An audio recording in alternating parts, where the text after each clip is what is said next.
What's going on, guys? Buzz here, back for a match review. I know I missed the Palmer game match review. They weren't showing it on ESPN Plus, so I had to watch it on a stream, and I didn't really feel like trying to find another stream to go back and rewatch it in case I missed anything. So I just decided to skip it. But if you want to see a good match review, go look at my friend Uncle Sharma's channel, Inter Worldwide. Their YouTube channel, Syria Sit Down, Calcio Connection, and my friend Mo, who does tactical analysis videos. You can check their channels in my About page. I think I have a list called Check Out My Friends. So there you can see all the other channels that do Serie A or football-related stuff. I have TV as well. Italian football TV, they're pretty good as well. But yeah, we're going to get into the Atalanta match review. I have a few things to talk about there. The performance, the result, the lead we have, ESPN's constant living up Atalanta's behind the entire commentary of the match that I watched. It was pretty annoying, as well as other stuff as well. But first off, happy birthday. 113 years ago, Inter Milan was founded. This football club that we support was born in 1908.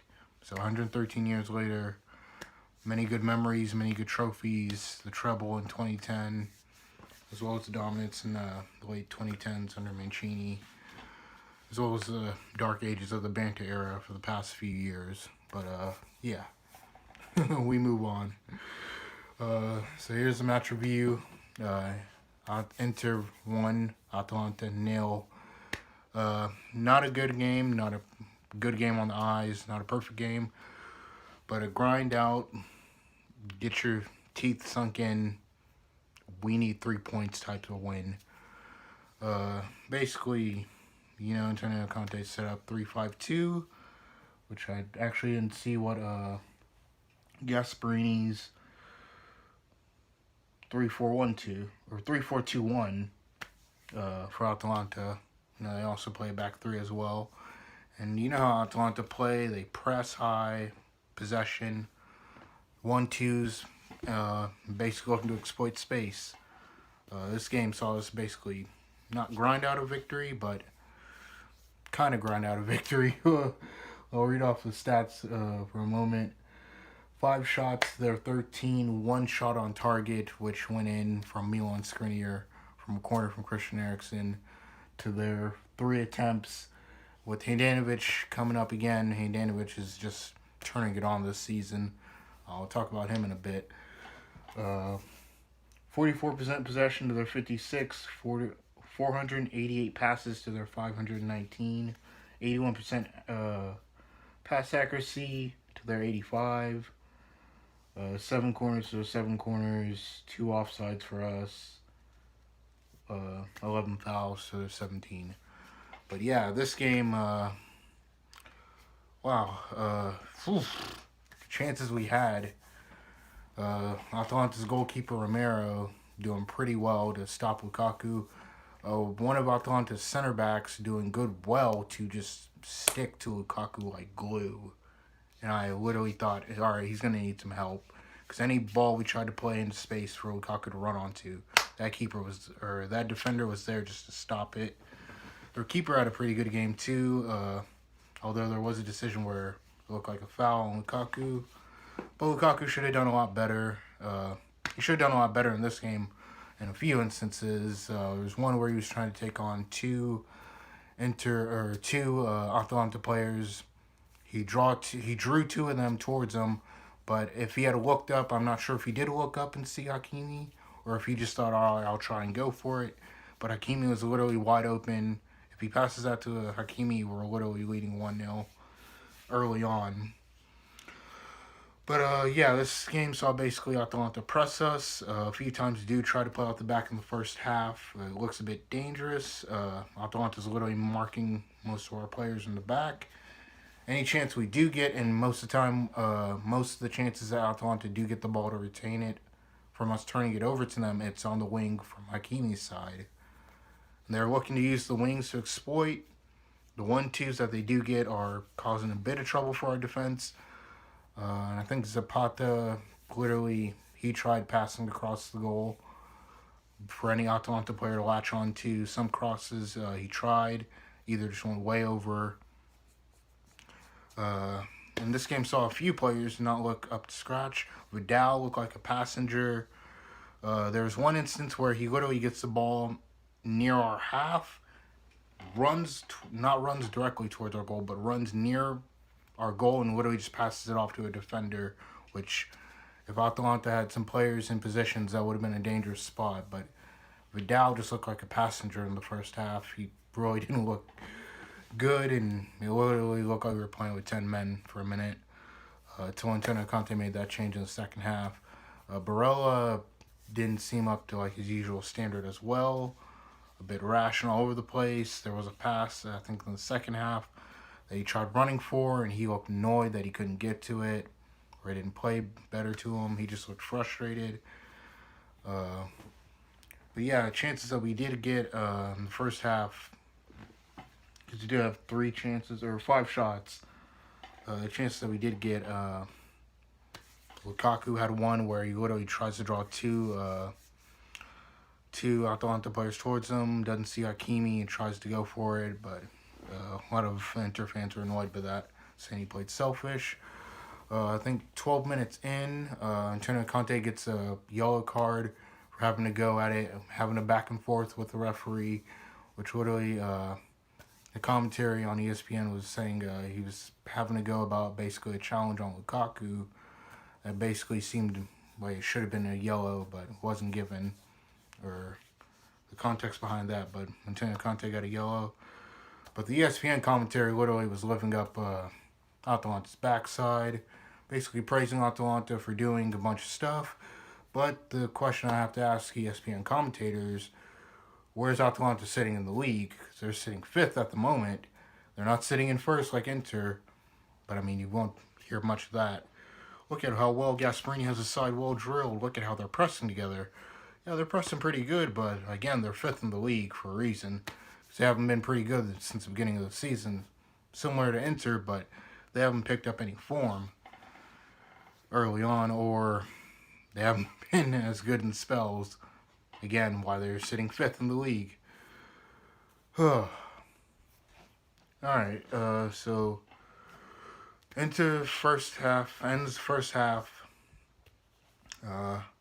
Basically, defensively, we're good, although Atalanta's 1-2s and passing and using the width and trying to exploit the width basically seems to be causing us a bit of trouble. Vidal's a passenger. We should be doing a bit better. But also Lukaku would need some assistance because Atalanta defenders as well as their keeper were doing a pretty good job keeping Lukaku at bay. Start of the second half, Antonio Conte does make a change, I think within 5 minutes or 5 to 7 minutes. He takes off Arturo Vidal, who just literally looked out of rhythm and just looked like he had been somewhere else completely. Brings on Christian Eriksen. We end up winning a corner. Christian Eriksen takes it. The ball goes into the box. It ends up bouncing off of... It says that it was an assist from Bastoni. I don't remember seeing it. I know it bounces and Skriniar is able to get a kickoff at it off his shin. And it goes in. 1-0 Inter lead. 1-0 Inter lead in the 53rd minute. And this is, again, having signs, because we've seen this earlier in the season when we drew them 1-1. Throughout spells of the second half, it literally looked like Atalanta can literally start coming back because they just start going for it in Atalanta fashion.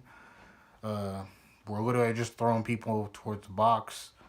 Handanovic makes a few good saves. He made a pretty good save off of Atalanta corner.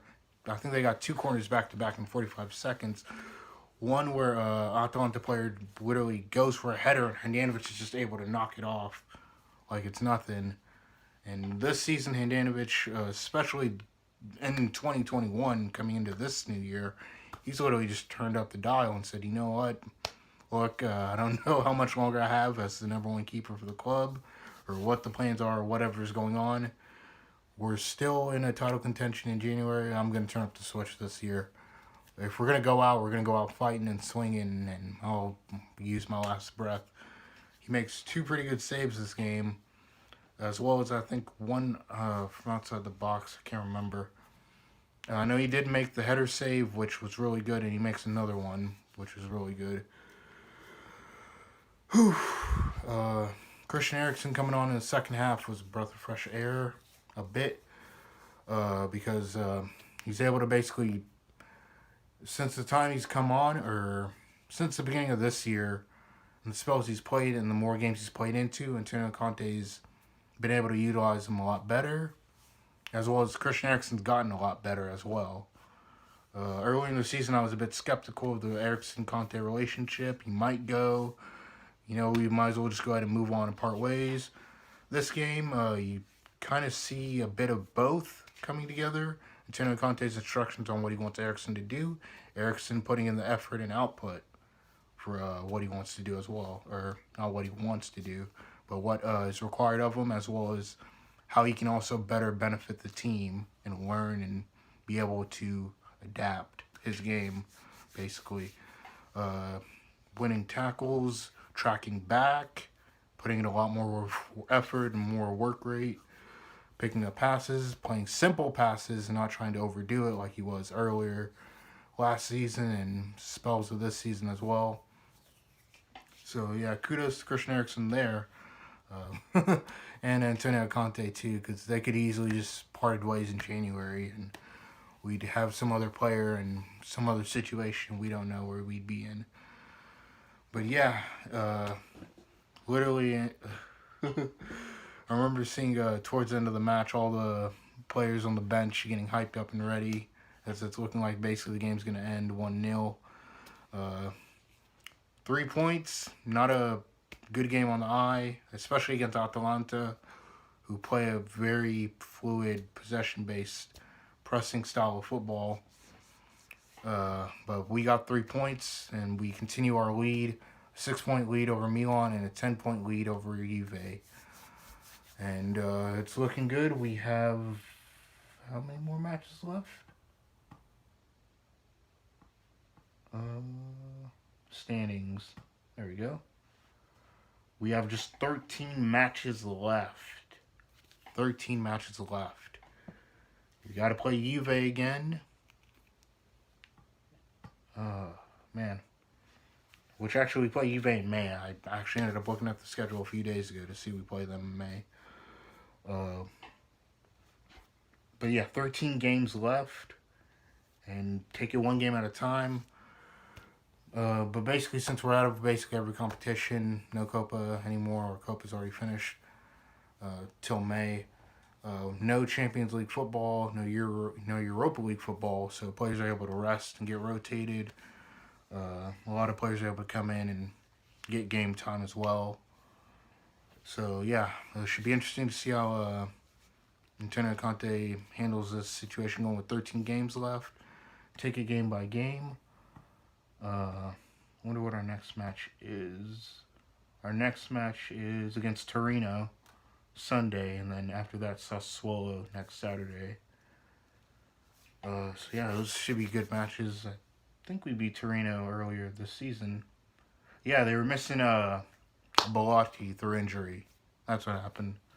Yeah, we beat them, I think 2-1 because Bellotti got injured, and they ended up using their backup striker. Zaza. Oh, it was Zaza. That's who it was. Said if it was Bellotti, we would have lost. Yeah, that should be a good game Sunday. But, 13 games. Man, it's already March 9th. Soon May will be here. April's going to come by fast. And, man, I'm excited to see how this goes. Oh, all right. What did you guys think of the game? Did you guys... Typical Antonio Conte performance, typical Inter performance. We basically did what we had to do. Osama bin Conte ball, basically. And that's the kind of results you need to get against teams like this in order to win a league title.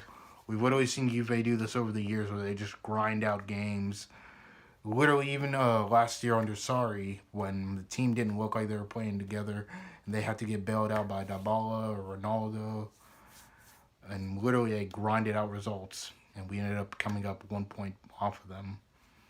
But what did you guys think of the game? Who was your man of the match? Actually, I think about it, I don't even really have a man of the match. Huh. Wow. It's funny. Who was your man of the match? I don't have one personally, not for this match in particular.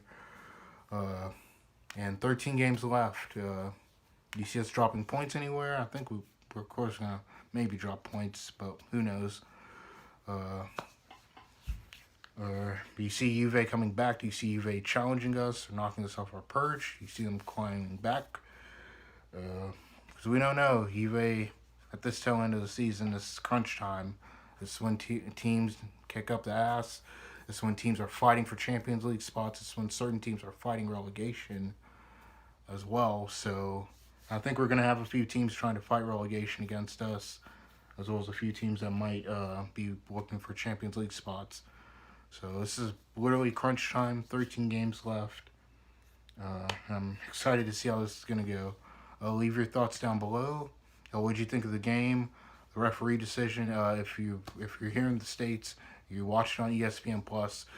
What did you think of the commentary from Matteo I don't know. I know his name's Matteo, and he does ESPN commentary. What did you think of the commentary there? I was annoyed by it and just had to mute it and just watch IFTV's stream and just had their audio on. 13 games left. How do you think it's going to go? I'll catch you guys here for the next match review against Torino. I will be doing that. So, yeah.